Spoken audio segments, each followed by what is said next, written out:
Hello, my name's Peter Gianoli and I have a very important question for you. Do you know which of your website's pages is one of your most important? If you go to your Google Analytics, you'll be surprised to see that this particular page receives a lot of traffic. Whether you've paid for it or not, this page stands out in just about every website I've looked at as being a page that receives a lot of traffic. No, it's not your homepage, although obviously your homepage is an important page. But this page is the page that your visitors take that extra time to check you out. Yes, it's your About page. It's not surprising really, because I'm sure each of you have done it as well. If you go to a website and you like what you think you see and hear, you want to know more about them. So the logical place to go is the About page. After all, isn't that why we put it there? So why not design an About page that does its job, which is increase the amount of people that know, like, and trust you. And as a consequence, they'll do more business. So I decided 12 months ago to spend some time on my About page. And here are the results 12 months down the track. The average time spent on the page has increased by 25.8%. That's pretty good because all of a sudden the page is of more interest to them. The bounce rate on the page has dropped. 83% of people used to just bounce straight off my About page. Now it's down to a low 8.33%. What about the exit rate? 55% of people that went to my About page used to leave my site altogether. Now that's down to 27.7%.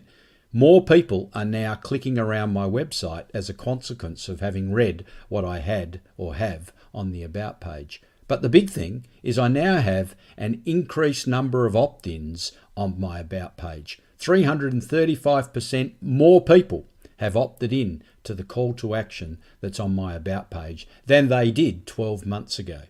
Overall, pretty good change. Now, why is this important? Well, it's important because if they like what you say on your website in any way, shape or form, they'll want to suss you out. And if they've gone to your About page and they then click a call to action, that would make them, in our eyes, prime for conversion. Salespeople like to call these people low-hanging fruit.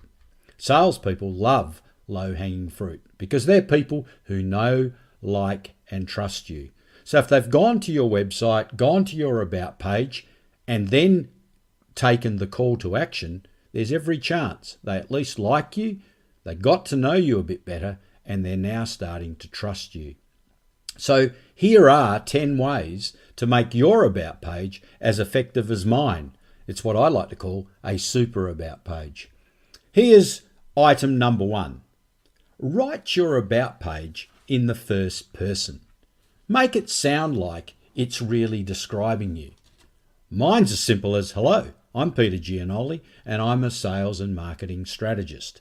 Straight to the point, but written by me. Not Peter Gianoli is, but hi, I'm Peter Gianoli. This is what I do. Number 2, write it in a style that's conversational. Keep them engaged. They've come to your About page to check you out, so don't give them, bureaucratic speak. Write it in a conversational style that keeps them there. Start with the reader's priorities. Tip your typical About page upside down. If you go and have a look at a lot of About pages, they've all been written, in my eyes, upside down. They start with my biography, my interests, how I got here, rather than how I can help you, the reader. Put the reader's interests first. So I suggest you reverse your About page and do it upside down so that the reader's interests are first and what you are comes later. Yes, you do have to tell them about yourself, but not your entire biography, at least not early on the About page. Towards the end of the About page, or a link to a further description of what you do, that makes good sense. But don't bore people stupid with who you are and all of your biography. Make sure you tell them about your business and service. Tell them what your site is about. Narrow it down. The better you narrow it down, the easier it is for people to engage with you. So rather than try and be everything to everyone, be something that you're very good at to the people that want your particular business or service. Number 6 is to set their expectations. Here's how I do it. It's a combination of what I do and a bit of a challenge for people to think that if they're good enough, then they should come and work with me. So in my eyes, I've written, my goal when I meet a client is to offer a diverse and in-depth point of view. I work best when I uncover a client who is passionate about what they do. I ask you, how many clients are not passionate about what they do? And I can get them to prosper by adding a content marketing bias towards their messaging. I like to refine, test and use the latest sales and marketing strategies. And I've found that it's now quite easy to dramatically reduce marketing expenditure and yet increase cut-through with a program that I've established known as the $1 Million Influencer. I think it teases you enough. I think it tells my readers enough about what I do. It challenges them to get in touch with me or call to action. And then it reassures them that I'll dramatically reduce their marketing expenditure, yet increase their cut-through. And by the way, what is this $1 Million Influencer program? I need to find out about that. Item number 7 is invite them to subscribe. This is the simplest thing you can do on your About page. Too many people just go, this is all about us, this is what we do, this is how I'm qualified, but it never says, and by the way, click the link at the bottom of this page and I'll help you. Just get straight out and tell them what you'd like them to do. Don't expect your visitors to remember your page and your website so that they keep coming back. Instead, get them to subscribe so you can keep in touch with them. Point them to your top ideas. If you go to Google Analytics, you'll also see which are your most popular pages on your website. Particularly if you write a blog, then the pages that have resonated the most with readers are the ones that you should highlight in your About page. I mean, people are coming to check you out, so why not show them your best work? The better you can direct them to your best work, the greater the chance they're going to know, like, and trust you. Yes, on your About page, please provide a full biography. Not necessarily in long form, but a link to how people can get the real nitty-gritty about you. And then, very importantly, tell them how to contact you.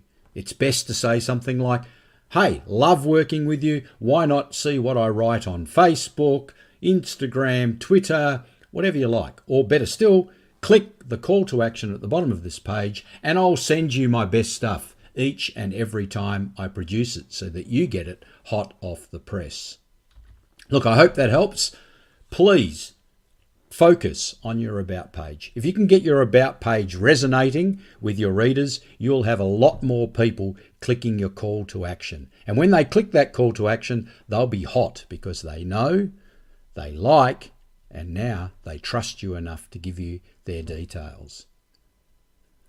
If you've liked this video and you'd like to hear more, well then why not come and see me talk live? I'm doing a talk on the 9th of October in Perth, Western Australia. South Perth, in fact. It's called the Client-Centric Blueprint. I'm doing it for one of my clients, Supervision, and they're putting on this business breakfast. If you subscribe to come, there's still a little bit of room. Not only will you get my presentation and all the tools that come with it, but you'll also get a free, healthy breakfast. So why not come along? Please go to my website, petergianoli.com/supervision-business-breakfast. I'd love to see you there. Thanks for watching.